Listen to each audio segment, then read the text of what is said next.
За юу болсон залуусаа, юу болсон найзуудаа. Дискүчин подкастын 3 намрын дугаартаа та бүхэнтэй хэлсэн ёсоор дэлхийн нисхийн түүхэнд онцлогдсон нэгэн балдуусны хулгайнство хийсэн нислэгийн талаар бид та бүхэнтэй ярьж өгье. Энэ бол дэлхийн нисхийн түүхэнд бас содон үлдсэн, түүхэнд үлдсэн энэ нислэгийн талаар өөрөө нисэх залуу ном бичсэн нислэг байгаамаа. Их агуу их гүрний агарын тоглоноос хамгаалах системийг нэвтрээд буун гэдэг бол хин хүний зориг зүрх биш гэдгийг сонирхогч, нисхийг сонирхогч залуучууд найзууд та бүхэндээ хэлье. За ингээд би энэ нислэгийн талаар товч одоо ярил л да. Энэ бол 1987 онд үйлдэгдсэн энэ воздушны хулгайнство гэдэг нислэг одоо мэргэжлийн хэллэгээр.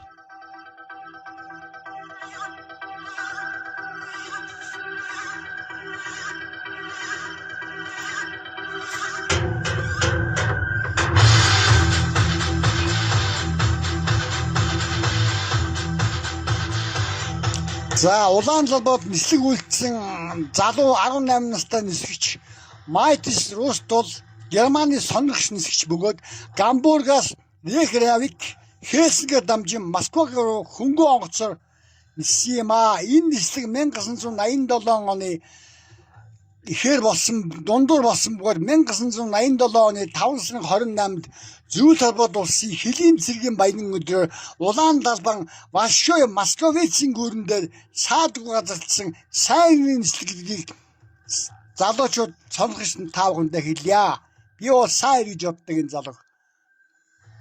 Тэрээр 1968 онд цахилгааны инженер тийш хангалттай чинэлэг амьд чаддгүй байсан Карл Хайнц Руст гэдэг хүний гэр бүлд мэндэлсэн байгаамаа. Тэгээд 5 настайгаас эхлээд нисхийг сонирхож мөрөөдөж явсаран байгаад 1986 онд Гамбургийн нисхийн клубээс сонирхогч нисгчийн үнэлэх авсан залуу. 1987 онд тэр Москвад алдартай нислэгээ Большой Московицын гүүрэн дээр хийсэн. Энэ үйлдэлийн төлөө түүнийг Зүүн Талбад улсын шүүх танхаа хэрэгээр уруудахад 4 жилийн ял оноос нь байдаг боловч 1988 онд өршөөлийн хуулиар суллагдаж Германда буцаж ирсэн залуу байгаамаа. Харин Германд буцаж ирсэн дараа түүнийг Германы иргэн агарын тээврийн байгууллагаас хуулийн дагуу нисгчийн өмнөхийг албан ёсоор хурааж авсан. Манайд нилээд зүггүй танхаа хөөнөр байсан гэдгээ их дурсаж яах дуртай. 1989 оны 11 сард Рисен хотын эмнэлэгт ажиллаж байсан совлогч Рустам гэдэг одоо бүсгүүтэй болцоос бүсгүй түүнтэй болцоос одоо зөвшөөрөөгүй улмаас түүнийг хутгалчихсан байгаа юм л да манайхаа. Тэгээ 91 онд 4 жилийн ял хорхол авсан боловч ердөө 15 сар суугаад суллагдсан байгаа. Хөөх юм лээ зайлвал тэр Германд байхдаа хуучин гуталцаарч амь зуудаг байсан боловч 1994 онд биш 1997 онд энэтхэг бүсгүүтэй гэрэлсэн залуу. Тэг гэрэлсэн хүн. Харин 1994 онд Оросд айлчилж Горбачевтай уулзгаж бүтэн 3-7 хоног оролдоод энэ өөрийнх нь зорилго бүтээгүй байгаа л да.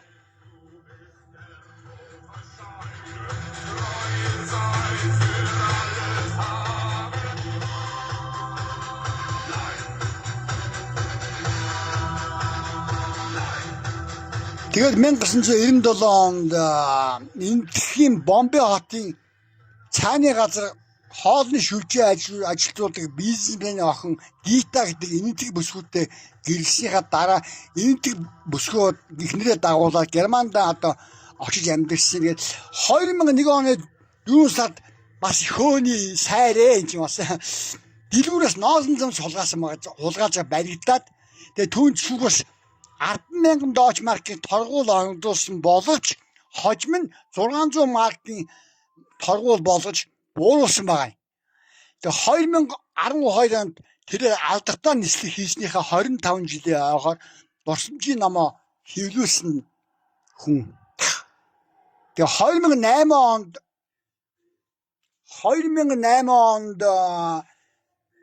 түүний онгоцч нэг Япон билүү Солонгос гэж үлээ. Японы бизнесээ худалдаж авах санал тавьж одоо түүнд өндөр үн амарсан хүмүүс онгоцоо өгөөгүй. Яг л тэр онгоцоо цаг хугацаа өнгөрөх тусам үн цэн улам үүснгээд өөрийнхөө гэрийн гаражт одоо их жижигхэн ангаартай хадгалдаг байж л дээ.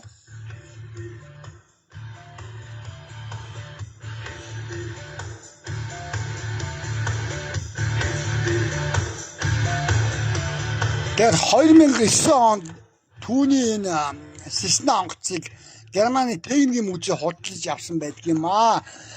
Германд амьдардаг Монгол гэр бүл Герман руу жуулчиж байгаа залуучууд мэддэг залуучууд мэднэ. Гэтэ та хүн Германд очих юм бол Германы техникийн музейг үзэхдээ энэ онгоцыг одоо үзэл сонирхороо тайлбарлаж бас байгаа. Мэдээж би Герман явж чадаагүй үзээгүй юм чи. Тэгээд яг ямар нислэг болсон бэ гэдгийг би та хүндээ хэлье. 1987 оны 5 сарын 13-нд Матис Руст өөрийнхөө нисхийн клубаас Cessna 172 Skyhawk хэмээх хөнгөн онгоц одоо төрүүлж авсан байдаг. Тэр онгоцны бүгээгнийхэн дугаар болт дугаар DECGB гэдэг байсан баггүй. Тэгээд тэр онгоцоо жолоодод энэ тэрсэн хотын нисэх буудлаас хөөрөөд хойд тэнгистэйг 5 цаг ниснийхаа дараа Шотландын арлуудын нэг нисэх буудалд буулт хийжсэн. Тэгээд маргааш нь тэр Багер Парерийн арлууд руу ниссэн хүн тий. Тэгээд 5 сарын 15-нд Исланд руу нисээд Реген Ровчагийн уулзалт болсон хоовдод очиж сонирхсон байгаа юм л да. Тэгээд 5 сарын 22-нд Рустберг тэндээсээ Хельсингээс 5 сарын 25-нд Хельсингт буулт хийсэн. Тэр Гамбургаас бараг 2600 миль аялсан болохоор өөрийгөө зоригтой хурж магадгүй ч өөртөө итгэл нэмэгдэж ирээд гэсэн түүнийг номдоо дурдахдаа яг энэ үед галзуурч сэтгцэн өгсөн тус сэтгцийн өөртөнд орсон байж магадгүй ч хожим нь одоо номон дээр дуурсан хүн тий. Тэгээд 5 сарын 28-ны өглөө одоо нисэх онгоцны буулт дээр ирээд онгоцоо шатхуунаар сумлаад цаг агаараа шалгаад баруун зүгт Стокгольм руу 2 цагийн нислэгт төлөвлөгөөгөө агааны хөдөлгөөний удирдлагын албанд хөргүүлээд тэгээд нислэгээ ихсэн. Тэгээ Москвагийн цагаар 13 цаг 20-оос билүү 25 минутын үед тэр хөөрт хийсэн байна. Тэгээ 20 минутын дараа Нумели хотын ойролцоо түүний онгоц гинт агаарын хяналтын бүсээс гарчихсан. Өөрөөр хэлбэл НАТОгийн араалын дэлгэснээс алга болчихсон. Яагаад гэвэл Руст харилцаа холбооныхоо бүх хэрэгслээ унтраагаад чиглэл нислэгийн түвшингөө огцом өөрчлөөд 200 м нам өндрийг бариад Балтийн тэнгисийн ирэг рүү Хельсинки Москвагийн холбосон агарын замд ороод яг урьдчилсан тогтоосон цэг рүү ниссэн байгаа юм л да. Тэгээд ойролцоогоор 14 цагийн үед байхад Шибагийн ойролцоо байрлах араалын дэсэс бас алга болчихсон. Ингээд НАТО бол баруун НАТОгийн диспич нислэгүүдийн диспичрүүд сандарцаас 90 хаах аврах арга хэмжээг эхлүүлээд Финландын булангаас 40 км-ийн зайд билүү 50 км-ийн зайд билүү. За би тэр сайн мэдэхгүй байна. Сайн мэдэхгүй байна. Тэгээд за ямар ч нэг 50-аас 40 км-ийн зайд аврагчид онгоц осолцсон байж магадгүй гэж бодоод түүнийг 90 хаах аврах ажиллагаагаа эхлүүлж нэмэлтүүлж авчихсан байна. За та хуурчлаарай. Тэр нь маш нам өндөрт Когтло Жербе хоттой ойролцоо зөвлөлтийн агаарын хэлийг одоо зөвчж ирсэн байгаа юм л да. Хэрвээ НАТОгийн дэлгэснээс алга болсны дараа аврах 90 хаах ажиллагааг хийх юм бол НАТОгийн дүрмийн дагуу тэр хуурамчин бацагдах юм бол НАТОд $100,000 одоо торгуул төлж болчихгоо байсан учраас тэр онгоцны урдыг улам нэмсэн гэж өөрийнхөө номонд бичсэн байд юм аа. Яг энэ үеэр одоо цаг агаар тааламжтай үүлний өндөр 400-аас үүлний өндөр чинь хэд байсан бэ тэрнээс ч одоо би сайн мэддэггүй. 400-аас 600 м байсан. Тэр онгоцныхоо приборын соронзон луужингаар урьдчилсан тодорхойлсон объектуудаа тооцоолоод Пепси нуур, Илмен нуур, Слигер хаана гэдэг Швед, Финланд ойрцолох Иржов Москвагийн төмөр зам руу онгоцоо чиглүүлж эхэлсэн. Яг энэ үед л одоо жинхэнэ нөгөө хүчтэй аимшигтай зөвлөлтийн агаарын довтлохоос хамгаалах системийн жижигрүү ангид түүнийг 13-4 цагийн орчим илрүүлж хяналтанд авч эхэлсэн байна. Тэгээд Москвагийн агаарын довтлохоос хамгаалах бишээш Оросын агаарын довтлохоос хамгаалах буужгийн 3 батальоныг бэлэн байдалд оруулж түүнийг 82 55 дугаар байг 82 55 дугаар цэл гэж тодорхойлоод ажиглаж эхэлсэн байна. Гэхдээ устгах тушаал хүлээж аваагүй.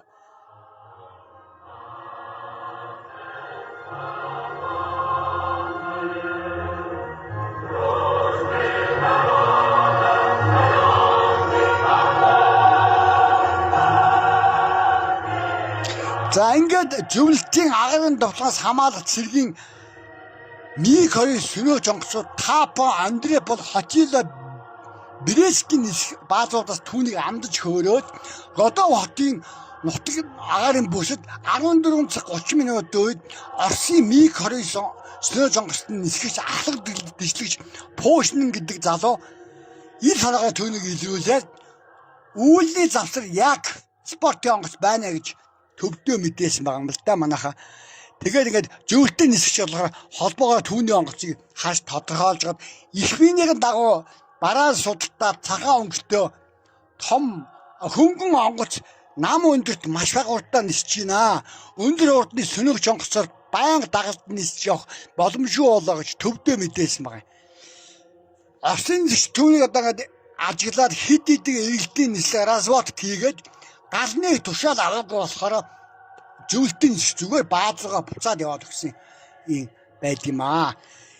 Харин зөвлөл улсын маршал Язовын хэлснээр агаарын дотлохоос хамгаалах системийн ангиуд Русти Москвагийн нисэж байгаа нислэгийг зогсоогоогүй. Манайха зогсоогүй шүү нэг тий. Би одоо танд учрыг хэлье.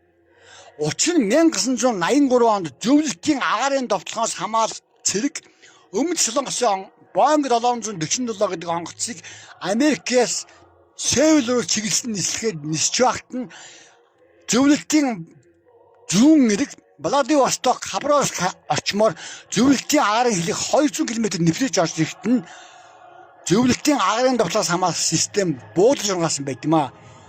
Энэ ажиллагааг хошууч Геннадий Осипович гэдэг хүн залуу баад нисэж байхдаа Су 15 онгоцоор энэ тушаалыг гүйцэтгэсэн байдгийг. Ийм учраас зөвлөл социалист бүгд найд холбоод ус олон улсын хил аманд орж их гүрнийхээ энэ нэр хүндийг баг зэрэг хэвтүүлсэн тохиолдол байдаг. Гэхдээ зөвлөлтийн шинжээчд болон нэгдсэн үндэсний байгууллагын шинжээчдийн дүгнэлтээр энэ Америкаар ниссэн Өмнөд Солонгосын Боинг 747 онгоц бол тануулын зорилготой байсан гэдгийг олон баримтаар нь олж тогтоосон гэдгийг нэгдсэн үндэсний байгууллагын шинжээч зөвлөлтийн авиацийн шинжээчнэр бас олж тогтоож олон улсад мэдээсэн байсан гэдгийг та бүхэн бас ойлгох хэрэгтэй. Тий. За ингээд бид цаашаа одоо нөгөө манай сайн нисгэж залуугийн тухай цаашаа үргэлжлүүлье. Ингээд цаашаа нисч явсаар байгаад Москвагийн төмөр замд орж ирэх үед зөвлөлтийн агаарын довтлохоос хамгаалах цэгийн туршлахгүй залуу офицер радрын дэлгэсэн дээр түүний онгоцыг илрүүлж Энерзе Наземный радио Запорожчик газрын асуугч код явуулдаг байхгүй онгоцоо таних юм. Монгол улс бас хэрэгэлдэг байсан. Ажилласан байна. Тань тэ залуу офицер андуурчихсан. Русти онгоц Оросын газрын асуугчинд хариулгүй мэдээж. Учир нь яагаад гэвэл яг нэг хоногийн өмнө тэр бүст Ту 22 М3 бөмбөгдөж онгоц МиГ-25 сөнөөгч онгоцтой агаарт мөргөлдсөн ослын бүс байсан бөгөөд Уруусын онгоцыг энэ Оросд аврах 90 хайх ажиллагаанд оролцож исэн онгоц байна гэж бодоод өөрийнхөө онгоцод кодо бичсэн баг. За ингээд манай сайн зөвлөлтийн агаарын довтлогоос хамгаалах систем ажиглаад байгаа, түүнийг устгахад бэлэн болж байгаа гэдгийг мэдсэн учраас төөрхөм бушуухан Москвагийн агаарын довтлогоос хамгаалах бүсэд орж ирээд хурдаа улам нэмсээр гад бүр 50 м хит нам өндөр 50 м бол нисхийн юугаараа дөрмөнд хит нам өндөр авахгүй 200 м хүртэл өндрийг нам өндрийг нэрлэдэг юм шүү. За манайхаа ингэж байр нисээр Москвагийн улаан талбайд буусан сайн ир шүү дээ залуучуудаа. За ингээд мөрдөн байцаах ажиллагаа эхэлсэн, түүнийг баримтжилсан КГБ-гийн тусгай хорих одоо шорон ч юм уу урьсан хорих төв түүнийг хорсон мэдээж Оросын школоор аврагуудаа оруулж түүнийг дарамтлсан тий. Тэгтээ гадаад иргэн байсан учраас зөөлөн хандсан гэдгийг номон дээрээ бичсэн. Ингээд мөрдөн байцаах ажиллагааны үеэр зөвлөлт холбоот улсын КГБ Комитет государственной безопасности буюу зөвлөлтийн таниулын байгууллагын мөрдөн байцаах алба тэр мөрдөн байцаах албаны сэтгц болон нархлуугын шинжилгээний албан ёсны шинжээ шимжснэр Майтис Рустыг шинжилгээнд оруулаад галзуу хүн байна, сэтгцийн өөрчлөлттэй хүн байна гэж дүгнэлтэнд хүрсэн учраас хилж өсөх этгээдийг Германы эрх баригчид хүлээлгэж өгөх ёстой гэж их энэрэнгүй санал тавьсан юм л да. Гэвч зөвлөлт холбоот улсын шүүхний энэ КГБ-гийн сэтгэл зүйч эмчнэрийн дүгнэлтийг хүлээж авахаар татгалцсан. Ингээд 1987 оны 9 сарын 2-нд ингээд түүний танхаа хэрэгээр одоо буруутгаад шүүх хурал эхэлсэн юм аа.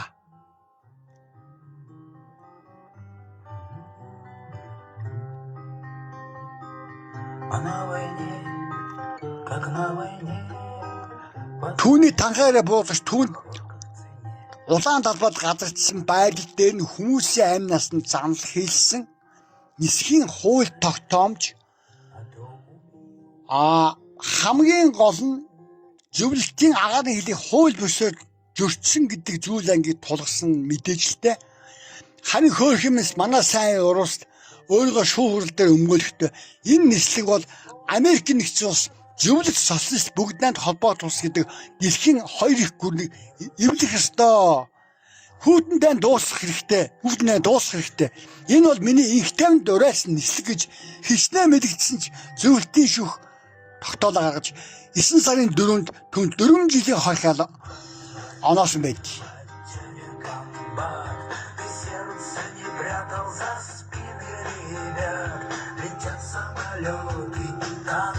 Харин 1988 оны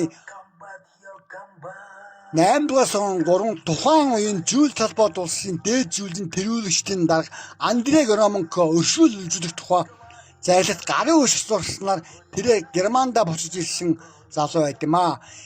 Руст Оросын шорон нийтдээ 1 жил 2 сар хоригдсан 18 настай хүлдээ. Өөрийнх нь телевизд өгсөн ярилцлагаас нь харж явах юм бол тэгтээ мэдээж Герман хэлийг мэдэхгүй Орос хэл дээр л орчуулсан би сонсч ирсэн. Эхлээд Оросын шоронд очсон дараа аваргууд түүнийг нэлээд дарамтлаж баас шидэж зодууш нүдүүлсэн байлээ. Гэхдээ тухайн үед гадаадын иргэн байсан учраас хуулийн энэрэнгүй заалтын дагуу аваргуудад тушаалагч түүний зодуур нүдүүд дарамтыг болиулаад баг амлалтанд байгаа шахуу ажлын заалт имэд хөвөнд гарахгүй маш хөнгөн нөхцөлд хорсон юм аа. Яагаад гэвэл зөвлөлт социалист бүгднээр холбоот ус Америк нэгдсэн улс хоёрын ерөнхийлөгч Рональд Рейган, Михаил Сергеевич Горбачев хоёр анхудаа уулзаж 1988 онд ч гэдэг манайхаа та мэдж байгаа шүү дээ. Тэгээд цөмийн зэвсэг хоригдуулах тал дээр гэрээ байгуулж зөвлөлтийн 41-р армийг Афганистанаас гаргах одоо заалтыг гэрээнд оруулснаар зөвлөлтийн төрийн Горбачев хүлээн авч ингээд хойдод болсон уулзалтын дараа энэ залуугийн хувь заяаг маш ивээр зөөлнө шийдсэн тохиолдол бол ийм байт юм л да. Учир нь 1980-ад оны сүүлчээр Горбачевын одоо эхлүүлсэн Пристройкийн уур амьсгалд зөвлөлт гүрнийг нөмөрч байсан. Харьцангуй уур амьсгал зөөлөн болсон. Хүмүүс баг зэрэг үгээ хэлж чаддаг болсон. Америкийн нэгдсэн улс баруун наадуудаа харьцах зөвлөлтийн бодлого зөөлрч байсан. Харилцаа хандлага хүүтэн биш. Арай зөөлөн байсан учраас энэ залуу тухайн үедээ ингэж амьд гарсан энэ сайхан түүх одоо ингэж болсон юм аа. За ингээд энэ залуу номоо зарсан. Маш ном нь гүйлгээтэй байсан. Түүний эндх хадмууд одоо баян чинэлэг байгаа шүү дээ. Эндхэд маш хэмжээгээр борлуулалтанд тусалсан. Яагаад гэвэл түүний баян чинэлэг эндх хадмууд боловсралтай байсан. Хүргэндээ маш хайртай байсан. Дэмждэг байсан. Швед, Япон, баруун Америкийн нэгдсэн улс түүний ном их хэмжээгээр зарагдсан. Харин бүгд найрамд хятад улс түүний номыг хориглочихсон байсан. Зөвлөлт холбоот улс 90 онд Задран улсын дараа Оросын холбооны улс үүсэн бий болсны дараа түүний ном Орос хэл дээрээс хэвлэгдсэн. Тэг ийм байдаг. Энэ бол ёстой нэг зоригтой өгөөд гайхамшигтай нислэг шүү дээ. Ер нь бол би бол тэгж дүүндээ. Тэ энэ бол сайн ирсэн баггүй залуу шүү дээ манайхаа. Тэ энэ бол сайн ирсэн. Тэ ийм зоригтойгоор дэлхийн хамгийн алдартай агаарын довтлохоос хамгаалах системийг нэвтрээд Москва хотын улаан талбайд буух зоригтой сайн тохойд цэргийн нэрчтээс бусад нь баг байхгүй байсан байх болоо да гэж би одоо дүгнж байгаа юм л да. Энэ бол өөрийнх нь дүгнэлт шүү. Та бүхэн одоо юу гэж боддгийг мэржлийн манайхан одоо юу гэж хэлдэг би сайн мэдэхгүй байна. Гэтэ миний хувьд бол энэ бол хөөний ирч гэсэн сайн ир. За ингээд энэ нислэгийн дараахан нэгэн бас сонирхолтой үйл явдал тохиолдсон. Зөвлөлтийн зүгээс хийсэн энэ үйл явдал. Үүнийг би дараагийн подкастт оруулахаар одоо бас бэлдээд байгаа юм л да. Зүгээр товчхон хэлэхэд Матис Рустын нислэгийн дараа зөвлөлтийн Польшид байрлаж байсан нисэх баазаас хөөсөн Ми-23 сөнөөгч онгоц хөдлөөр нь татгалзаад нисгэгч катапульт хийсний дараа барууны нэгэн хотын улсын тосгоны фильм дээр унж бяцхан хүү амир үрдсэн юм тохиолдол байдгийм аа.